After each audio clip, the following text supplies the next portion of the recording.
नमस्कार दोस्तों, मैं हूं आपका होस्ट सूरज कुमार और आप देख रहे हैं IGNOU IQ Hindi YouTube channel. दोस्तों, हम पढ़ रहे हैं BPSC 101 और चैप्टर का जो नाम है वो है इकाई 9 लोकतंत्र, प्रतिनिधित्व और उत्तरदायित्व। ये वीडियो का पार्ट 2 है। पार्ट 1 हमने पहले ही अपलोड कर दिया है और पार्ट 1 का वीडियो अगर आपने नहीं देखा है तो डिस्क्रिप्शन में जो है हमने पार्ट 1 के लिंक को दे दिया है। यह पार्ट 2, इसमें सिर्फ हम एक ही टॉपिक को कवर करेंगे क्योंकि पार्ट 1 में जो है हमने एक टॉपिक को छोड़ दिया था, क्योंकि मैंने आपसे कहा था कि बिना PDF बनाए उसको समझना बहुत ही मुश्किल होगा। मैं मौखिक रूप से आपको समझा नहीं सकता, इसलिए मुझे सिर्फ एक टॉपिक के लिए PPT तैयार करना पड़ा, PDF तैयार करना पड़ा। इस वीडियो में यानी इस पार्ट 2 में हम पढ़ेंगे समानुपातिक चुनाव या मतदान व्यवस्था। देखिए, भारत में जो है ना राष्ट्रपति का चुनाव जो होता है इसी के तहत किया जाता है। राष्ट्रपति का चुनाव ऐसा नहीं होता कि राष्ट्रपति के चुनाव में हम लोग सीधे वोट नहीं दे सकते, जनता सीधे इन्वॉल्व नहीं हो सकती। राष्ट्रपति के चुनाव में MLA और MP जो है ना वो भाग ले सकते हैं। तो जो समानुपातिक चुनाव है ना वो थोड़ा सा जो है ना उससे मिलता जुलता है, मतलब मान लीजिए कि वही है, हूबहू वही है। ठीक है, तो समानुपातिक चुनाव या मतदान व्यवस्था क्या है इस वीडियो में हम आइए जान लेते हैं। देखिए, समानुपातिक चुनाव व्यवस्था को समझने के लिए ये आप समझ लीजिए कि कोई क्षेत्र है, ठीक है, कोई एरिया है, कोई क्षेत्र है और उस क्षेत्र में दो पार्टी है, एक भाजपा और एक कांग्रेस। ठीक, अब मान लीजिए उस क्षेत्र में 4 सीटें हैं, यानी 4 MLA हो या फिर MP MLA को मान लेते हैं। उस क्षेत्र में 4 MLA को ही चुना जाएगा, यानी 4 कैंडिडेट, 4 उम्मीदवार ही उस क्षेत्र से चुनाव लड़ सकता है। तो भाजपा भी जो है अपना कैंडिडेट वहाँ पे उतारेगी, कांग्रेस भी जो है अपना कैंडिडेट वहाँ पे उतारेगी। ठीक है, आप भाजपा का 4 और इधर का 4, कितना हो गया 8। तो 8 में से कोई 4 आदमी ही जीत पाएगा, कोई 4 उम्मीदवार ही जीत के जो है उस सामने आएगा। तो ऐसा भी कंडीशन हो सकता है कि सबसे पहले आपका कि भाजपा का या तो चारों का चारों जीत जाए या कांग्रेस का चारों जीत जाए, जनता जिसे चुनेगी। या ऐसा भी हो सकता है कि भाजपा का 1 जीते, कांग्रेस का 3, या कांग्रेस का 3 जीते, भाजपा का 1, या फिर भाजपा का 2, कांग्रेस का 2, ऐसा भी हो सकता है। ठीक है, तो देखिए इसका चुनाव होता कैसे है, इस चीज़ को आपको समझने की आवश्यकता है।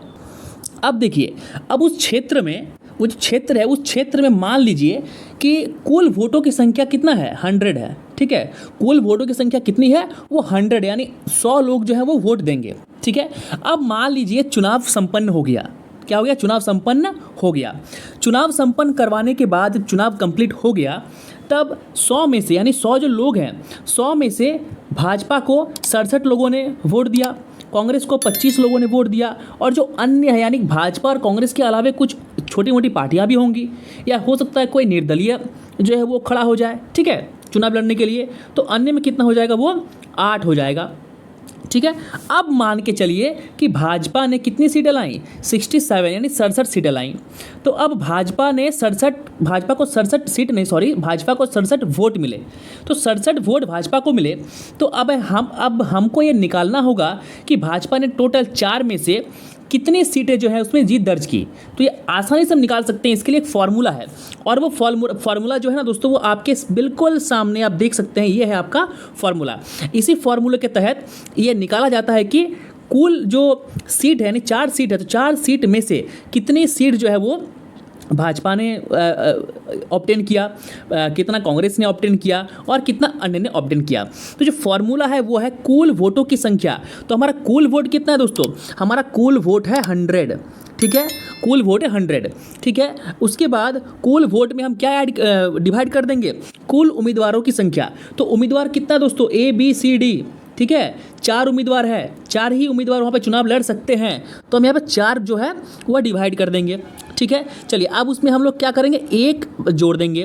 तो कितना हो जाएगा, अगर हम 4 और 1 5 से 100 को 5 से अगर हम डिवाइड कर दें तो हमारा हो जाता है कितना, 20। ठीक है, अब देखिए इस 20 में फिर हमको 1 जोड़ देना है, यानी 21। ठीक है, आया समझ में।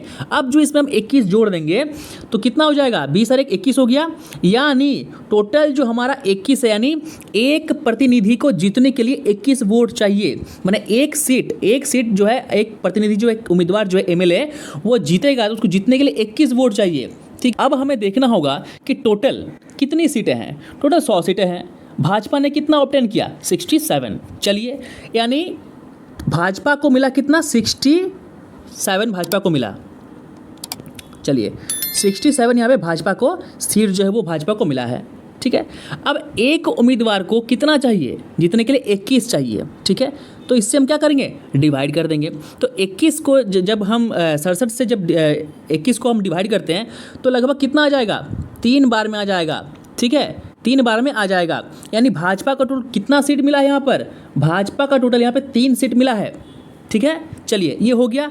अब देखिए, अब कांग्रेस ने 25 जो है सीट ऑब्टेन यहाँ पे किया है, तो क्या कर देंगे हम, 25 से क्या कर देंगे, 21 को हम डिवाइड कर देंगे। तो 25 से जब हम 21 को डिवाइड करेंगे तो कितना बार में जाएगा, 1 बार में जाएगा। यानी कांग्रेस को कितनी सीटें यहाँ पे मिली है, कांग्रेस को सिर्फ 1 सीट मिली है, ठीक है। अब देखिए अन्य 8 है, तो अन्य 8 तो वो जीत नहीं पाएगा। क्यों, क्योंकि एक प्रतिनिधि को जीतने के लिए कितने वोटों की आवश्यकता है, एक प्रतिनिधि को जीतने के लिए 21 वोटों की आवश्यकता है, जबकि अन्य को सिर्फ 8 वोट मिले हैं। तो ये क्या हो जाएगा, ये हार जाएगा। कौन, अन्य। यानी भाजपा को 3 सीटें मिली हैं और कांग्रेस को सिर्फ 1 सीटें मिली है। तो टोटल हो गया ना भाई, 3 + 1 कितना सीट, 4, ठीक है। 3 + 1 कितना हो गया, 4 सीटें टोटल हो गया और 4 सीटों पर ही चुनाव लड़ना था। तो इसे कहते हैं समानुपातिक चुनाव या मतदान व्यवस्था। तो उम्मीद है कि इस पीपीटी के माध्यम से आप जो है ये समझ गए होंगे। अभी भी अगर आपके मन में कोई शंका हो, कोई डाउट हो, तो वीडियो को आप दोबारा चलाकर देख सकते हैं। उम्मीद करते हैं कि ये वीडियो और मेरे समझाने का तरीका आपको समझ में आया होगा। वीडियो अच्छी लगी है तो वीडियो को लाइक, शेयर और चैनल को सब्सक्राइब करना बिल्कुल ना भूलें। दोस्तों वीडियोज़ में ना व्यूज़ काफ़ी अच्छे जाते हैं, अच्छे व्यूज़ आते हैं, 3000, 4000, 2500, लेकिन आप लोग ना सब्सक्राइब नहीं करते। देखिए मैं चाहता तो ये टॉपिक जो है ना मैं स्किप कर देता, लेकिन ये इतना इंपॉर्टेंट है ये टॉपिक कि अगर मैं स्किप कर देता तो आप लोग को समझ में नहीं आता।